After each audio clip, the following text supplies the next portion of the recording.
Welcome to Marva's Little Hearts. ഇന്നത്തെ recipe chocolate creep cake. ഞാൻ ആദ്യം തന്നെ എല്ലാവരുടെ അടുത്ത് സോറി പറഞ്ഞിട്ട് തുടങ്ങട്ടെ കേട്ടോ. പ്രത്യേകിച്ച് കേക്ക് നന്നായിട്ട് ഉണ്ടാക്കുന്നവരോടൊക്കെ സോറി പറഞ്ഞിട്ട് തുടങ്ങുകയാണ്. എന്താ വെച്ചാൽ എൻ്റെ കേക്കിൻ്റെ പെർഫെക്ഷൻ ഉണ്ട് കേട്ടോ. എനിക്ക് ഈ ക്രീം കേക്ക് അത്ര എൻ്റെത് പെർഫെക്ഷൻ അല്ല. എനിക്ക് അറിഞ്ഞൂടാ ഈ ഡെക്കറേറ്റ് ചെയ്യണ ഈ ക്രീം സംഭവങ്ങളൊന്നും അത്ര അറിയില്ല. ഇങ്ങനെയൊക്കെ ഒപ്പിച്ച് വെക്കുന്നല്ലാണ്ട് അത്ര അറിയില്ല. നമ്മളിവിടെ ടീ കേക്ക് സ്പോഞ്ച് കേക്കൊക്കെ ഉണ്ടാക്കുന്നല്ലാണ്ട് ഇങ്ങനത്തെ വലിയ പിടുത്തല്ല. അപ്പോൾ ടേസ്റ്റ് ഉണ്ടാവും കേട്ടോ. ലുക്കിലല്ലല്ലോ കാര്യം, ടേസ്റ്റിലല്ലേ. നമുക്ക് ക്രീം കേക്കിലേക്ക് വേണ്ടിയിട്ട് 1.5 കപ്പ് മൈദ വേണം. 1.5 കപ്പ് മൈദയിലേക്ക് 1 കപ്പ് പഞ്ചസാര എടുത്തിട്ട് പൊടിച്ചിട്ട് എത്ര അളവാണ് കിട്ടുന്നത് അത്രയും നമുക്ക് ചേർത്ത് കൊടുക്കാം. നമ്മൾ ചോക്ലേറ്റ് ക്രീം കേക്കാണ് ഉണ്ടാക്കുന്നത്, അതുകൊണ്ട് തന്നെ നമുക്ക് അതിലേക്ക് 3 ടേബിൾ സ്പൂൺ കൊക്കോ പൗഡർ ചേർക്കുക. 1.5 ടീസ്പൂൺ ബേക്കിംഗ് പൗഡർ ചേർക്കുക. ബേക്കിംഗ് സോഡ വേണ്ട കേട്ടോ. ബേക്കിംഗ് പൗഡർ 1.5 ടീസ്പൂൺ, 1/4 ടീസ്പൂൺ ഉപ്പും ചേർത്തിട്ട് നമുക്ക് ഈ ഡ്രൈ ഐറ്റംസിനൊന്ന് മിക്സ് ചെയ്തെടുക്കാം. ഇനി ഈ മിക്സിലേക്ക് നമുക്ക് 3 മുട്ട പൊട്ടിച്ചിട്ട് ചേർക്കാം.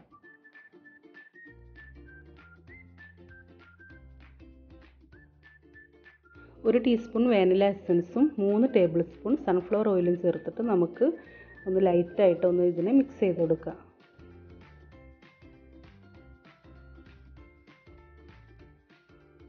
ഇനി നമുക്ക് 1.5 ടീസ്പൂൺ ഇൻസ്റ്റൻറ്റ് കോഫി പൗഡറും 1.5 കപ്പ് പാലും കൂടെ ചേർത്തിട്ട് ഇതിനൊന്ന് നന്നായിട്ട് മിക്സ് ചെയ്തെടുക്കുക. വളരെ ലൈറ്റായിട്ട് ഇത് ഇളക്കാവട്ടോ. ഒരു സൈഡിലേക്ക് ഇങ്ങനെ ഇളക്കിക്കൊണ്ടിരിക്കുക. ഇതിൽ ബേക്കിംഗ് പൗഡറൊക്കെ ഇട്ട കാരണം മെല്ലനെ ഇളക്കണം. ഇനി നമുക്ക് ഈ മിക്സ് ഒന്ന് സെറ്റ് ആവാൻ വേണ്ടിയിട്ട് മിക്സിൻ്റെ ജാറിലിട്ടിട്ട് ഒന്ന് കറക്കിയിട്ട് വരാം. നമ്മുടെ മിക്സിയിലൊന്ന് കറക്കി എടുത്തിട്ടുണ്ട്. ഇത് കുറച്ചൊന്ന് ടൈറ്റാണ്. അപ്പോൾ അതിലേക്ക് ഒരു 1/4 കപ്പ് പാലും കൂടി ചേർത്തിട്ട് നമുക്ക് ലൈറ്റായിട്ട് വീണ്ടും ഒന്ന് ഈ പാലെല്ലാം ആവണ വരെ ഒന്ന് മിക്സ് ചെയ്ത് കൊടുക്കുക. ഇത് ചുടാൻ വേണ്ടിയിട്ട് നമ്മളിതാ പാൻ അടുപ്പത്ത് വെച്ചിട്ടുണ്ട്. ഞാൻ ചെറിയൊരു പാൻ വെച്ചിട്ടുണ്ട്. എനിക്ക് ഈ മാവിൻ്റെ പരുവം കാണുമ്പോൾ ശരിക്കും കറക്റ്റ് നമ്മുടെ ഗോതമ്പ് ദോശയല്ലേ, ആ ഗോതമ്പ് ദോശൻ്റെ മാവിൻ്റെ അതേ പരുവമായിട്ടാണ് എനിക്ക് തോന്നിയിട്ടുള്ളത്. പിന്നെ മറ്റുള്ള ദോശയൊക്കെ ചുട്ടെടുക്കുന്നേക്കാളും വേഗത്തിലായി കിട്ടുകയും ചെയ്യും. പിന്നെ ഒട്ടി പിടിക്കില്ല. ഇതിൽ 3 മുട്ട ചേർത്തിട്ടുണ്ടല്ലോ, അത് കാരണം തന്നെ ഫ്രൈ പാനിലൊന്നും ഒട്ടി പിടിക്കില്ല. നമുക്ക് വേഗം എടുത്താൽ കിട്ടുകയും ചെയ്യും. പിന്നെ ഇതാ കണ്ടില്ലേ, എൻ്റേത് 1, 2 സൈഡൊക്കെ കീറിയിട്ടല്ലേ. അത് എന്ത് ചുടുമ്പോഴും അതെ, വെള്ളപ്പം ചുടുമ്പോഴും ആദ്യത്തൊന്നും ശരിയാവില്ല. 2ഉം 3ഉം കഴിഞ്ഞാലൊക്കെയാണ് എൻ്റെത് പെർഫെക്റ്റ് ആയിട്ട് വരിക. ഇതിൽ അതന്നെ സംഭവിച്ചു. ഇതൊരു ബാറ്റർ ഒഴിച്ചിട്ട് നമ്മൾ ഒരു സൈഡ് വെന്തിട്ട് മറിച്ചിട്ട് കഴിഞ്ഞാൽ പിന്നെ നമ്മൾ ഉടനെ തന്നെ എടുക്കണം. അധികം വെക്കരുത് കേട്ടോ, വേഗം കരിഞ്ഞു പോവും. മറിച്ചിട്ട് ഇപ്പം തന്നെ എടുക്കുക. നമ്മൾ മാവ് ഒഴിച്ച് കഴിഞ്ഞാൽ ഒരിക്കലും ഈ കയ്യിൽ വെച്ചിട്ട് തന്നെ ചുറ്റരുത് കേട്ടോ. നമ്മൾ പാൻ വെച്ചിട്ട് തന്നെ ഈ മാവ് എല്ലാ വശത്തേക്കും ആക്കി കൊടുക്കുക. ബാക്കിയുള്ള എല്ലാ മാവും നമുക്ക് ഇതേപോലെ ചുട്ടെടുക്കാം. ദോശ ചുട്ടെടുത്തിട്ട് അട്ടിക്കട്ടിക്ക് ഇടരുത് കേട്ടോ. നമ്മൾ ആദ്യം ദോശ ചുട്ടിട്ട് ഒരു പ്ലേറ്റിലിടുക. എന്നിട്ട് നെക്സ്റ്റ് ദോശ ആകുമ്പം ഈ ദോശ എടുത്ത് മാറ്റുക. പിന്നെ ഇത്തിരി ചൂടണിഞ്ഞാൽ ഒരുമിച്ചിട്ടാൽ കുഴപ്പമില്ല. ചൂടോട് കൂടിയിട്ടിടുമ്പോൾ എല്ലാം ഒട്ടി പിടിച്ചിട്ട് പിന്നെ നമുക്ക് എടുക്കുമ്പോൾ ബുദ്ധിമുട്ടാവും. അപ്പോൾ ഒന്ന് ചൂടണിഞ്ഞതിന് ശേഷം ഒക്കെ അട്ടിക്ക് വെച്ചാൽ കുഴപ്പമില്ല. എല്ലാ ദോശയും ഇതാ ചുട്ടെടുത്ത് കണ്ടില്ലേ, 15 ലെയർ ഉണ്ട് കേട്ടോ.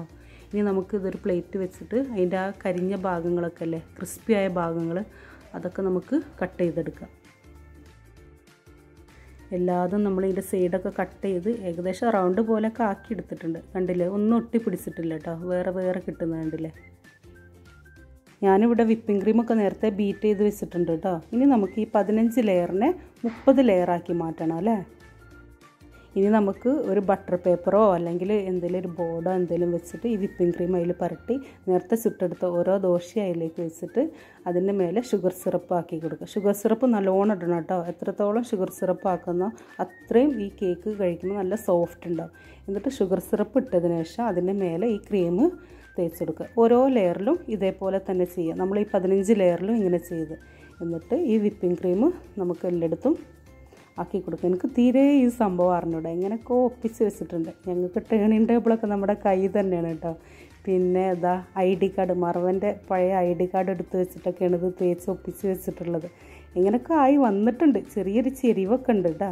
നമ്മൾ ചോക്ലേറ്റ് ഗണാഷ് നേരത്തെ റെഡിയാക്കി വെച്ചിരുന്ന് അത് അതിൻ്റെ മേലിലേക്ക് ഒഴിച്ച് നമ്മളെ കൊണ്ട് കഴിയുന്ന രീതിയിലൊക്കെ ഡെക്കറേറ്റ് ചെയ്യുക. നമ്മൾ കുറച്ച് പേൾസ് അതിൻ്റെ മുകളിലിട്ട് കൊടുത്ത് ചോക്ലേറ്റ് ഗണാഷ് വെച്ചിട്ട് അപ്പം തന്നെ കട്ട് ചെയ്യരുത് കേട്ടോ. നമ്മൾ ഫ്രിഡ്ജിൽ അത് ഒഴിച്ചിട്ട് ഫ്രിഡ്ജിലൊന്നും കൂടി സെറ്റാകാൻ വെക്കുക. നമ്മൾ നെക്സ്റ്റ് ഡക്ക് എടുക്കുമ്പോൾ അടിപൊളി ഷുഗർ സിറപ്പും ക്രീമൊക്കെ അതിൽ ടേസ്റ്റൊക്കെ അതിൽ പിടിച്ച് നല്ല സൂപ്പർ കേക്ക് നമുക്ക് കിട്ടും. ഇത് നമ്മൾ കേക്ക് ഇങ്ങനെ കാണുന്നതിനേക്കാളും കട്ട് ചെയ്യുമ്പോഴാണ് നമുക്കൊരു സർപ്രൈസ് തന്നെയാണ് ഉള്ളിൽ. ആ ലെയർ കിടക്കുന്ന ശരിക്കും ആ വൈറ്റും ബ്രൗണും ആ ലെയർ നല്ല ഭംഗിയാണ് കാണാൻ. അപ്പോൾ ഇതുവരെ ക്രീപ്പ് കേക്ക് ഉണ്ടാക്കി നോക്കാത്തവർ എന്തായാലും ഉണ്ടാക്കി നോക്കുക. അത്രയ്ക്ക് ഈസിയാണ്. നമുക്കൊരു ദോശ ചുട്ടെടുക്കും പോലെ തോന്നുകയും ചെയ്യും. എന്നാലും കട്ട് ചെയ്യുമ്പോൾ അടിപൊളി സർപ്രൈസാണ്. എൻ്റെ മക്കൾക്ക് ഇവിടെ ഭയങ്കര ഹാപ്പി ആയിരുന്നു. കുട്ടികൾക്ക് എന്തായാലും സന്തോഷമാവും. അവർക്ക് ഈ ലെയർ അതിങ്ങനെ കാണുമ്പോൾ അവർ ഭയങ്കര സന്തോഷമായിരുന്നു അവർക്ക്.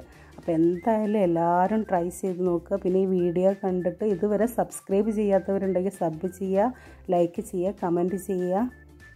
അപ്പോൾ നെക്സ്റ്റ് വീഡിയോയിൽ കാണാം. ഓക്കെ.